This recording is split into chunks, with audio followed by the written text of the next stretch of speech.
Capítulo 41. Deus não se esqueceu de José. 2 anos se passaram. Certo dia, o rei do Egito sonhou que estava em pé na beira do rio Nilo. De repente, saíram do rio 7 vacas vistosas e gordas, que começaram a pastar entre os juncos que vicejam à beira do rio. Logo em seguida, saíram do rio outras 7 vacas, de aparência feia e mal alimentadas, e se alinharam ao lado das primeiras, na margem do Nilo. Então, aconteceu que as vacas feias e magras engoliram as bonitas e gordas. Foi quando o faraó acordou assustado. Ele voltou a dormir e teve um segundo sonho. 7 espigas subiam de uma mesma haste, granadas e lindas de se ver. Mas eis que 7 espigas mirradas e queimadas pelo sol e vento orientais nasciam atrás delas. Então, aconteceu que as espigas mirradas devoraram as 7 espigas graúdas e cheias. Então, o faraó acordou preocupado. Era um sonho. De manhã, com o espírito conturbado, o faraó mandou chamar todos os magos e todos os sábios do Egito e lhes contou os sonhos que tivera durante aquela noite passada. Mas ninguém conseguiu dar ao faraó uma explicação convincente. Então, o chefe dos copeiros dirigiu a palavra ao faraó e lhe declarou: "Devo confessar hoje minhas faltas. Um dia o Senhor ficou com muita raiva de mim e do chefe dos padeiros e mandou-nos prender na casa do capitão da guarda. Numa daquelas noites, cada um de nós teve um sonho, e cada sonho tinha uma interpretação particular. Pois bem, havia ali conosco um jovem hebreu, um escravo do capitão da guarda.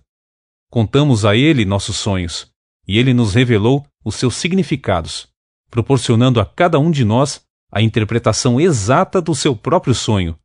E tudo aconteceu de acordo com o que ele nos dissera. Eu fui restaurado à minha posição de confiança, e o padeiro foi empalado."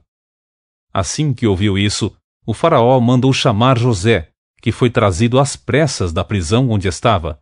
Depois de se barbear e trocar de roupa, apresentou-se perante o faraó. Então, o faraó dirigiu a palavra a José e declarou: "Eu tive sonhos que ninguém consegue interpretar. Entretanto, ouvi dizer de ti que, quando ouves qualquer sonho, podes decifrá-lo." Contudo, José disse ao faraó: "Quem sou eu? É Deus quem dará ao faraó uma resposta favorável." Então o faraó contou a José o que sonhara. "Em meu sonho, parecia-me estar em pé na margem do Nilo.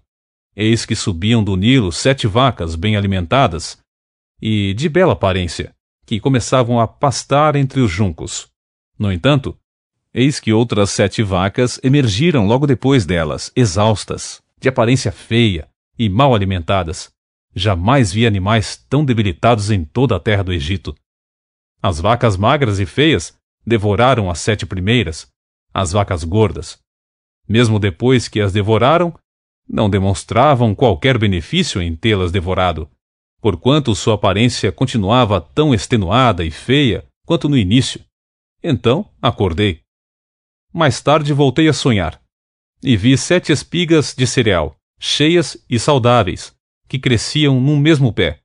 Depois delas, brotaram outras 7 espigas, murchas e mirradas, ressequidas pelo sol extenuante e o vento leste. As espigas magras engoliram as 7 espigas boas. Contei isso a todos os magos e adivinhos do Egito, mas ninguém foi capaz de esclarecer-me." Então José explicou ao rei: "Em verdade, o faraó teve um único sonho, pois ambos têm o mesmo sentido. Deus anunciou ao faraó o que ele vai realizar proximamente. As 7 vacas belas e gordas significam 7 anos, assim como as 7 espigas saudáveis e cheias representam 7 anos. É um só e mesmo sonho, portanto. As 7 vacas feias e magras, que sobem em seguida, simbolizam 7 anos, e também as 7 espigas mirradas e queimadas pelo sol e o vento oriental. É que haverá 7 anos de fome. É exatamente como eu anunciei ao Senhor. Aprove a Deus mostrar ao faraó aquilo que ele vai fazer proximamente. 7 anos vindouros de muita fartura chegarão, e abençoarão toda a terra do Egito. Entretanto, em seguida virão 7 anos de fome. Então todo o tempo de abastança será esquecido, porquanto a fome arruinará a terra. A fome que se abaterá depois dos bons anos será tão severa que o tempo de abundância não será mais lembrado sobre a terra. O sonho veio ao faraó 2 vezes para deixar claro que Deus já se decidiu por assim agir, e se apressa em realizar o que determinou. E concluiu José: agora, portanto, que o faraó escolha um homem inteligente e sábio, e o estabeleça sobre toda a terra do Egito. Que o faraó haja e institua funcionários supervisores na terra para recolher 1/5 da colheita do Egito durante os próximos 7 anos de fartura. Eles deverão reunir todos os víveres que puderem desses bons anos que virão e acumular estoques de trigo que, sob o controle do faraó, serão armazenados nas cidades. Esse estoque servirá de reserva especial para os 7 anos de fome que se abaterão sobre o Egito, a fim de que a terra não seja aniquilada e o povo não morra de fome. José é feito governador do Egito. A palavra e o plano de José agradaram ao faraó e a todos os seus sábios e conselheiros, e, portanto, o faraó proclamou diante de sua corte e oficiais: encontraremos um homem como este, em quem esteja o Espírito de Deus? Então, o faraó declarou a José: visto que Deus te fez saber tudo isso, não há ninguém tão perspicaz e sábio como tu em nossas terras. Tu serás o administrador do meu palácio, e todo o meu povo se conformará às tuas ordens. Só no trono te precederei. O faraó disse mais a José: vê, eu te estabeleço sobre toda a terra do Egito.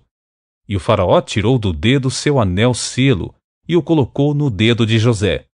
Mandou que o vestissem com linho fino e colocou uma corrente de ouro fino em volta de seu pescoço. Também o convidou a subir em sua 2ª carruagem real, tendo à frente os arautos do império que iam bradando: Abreque, inclinai-vos. Assim José foi empossado no comando de toda a terra do Egito.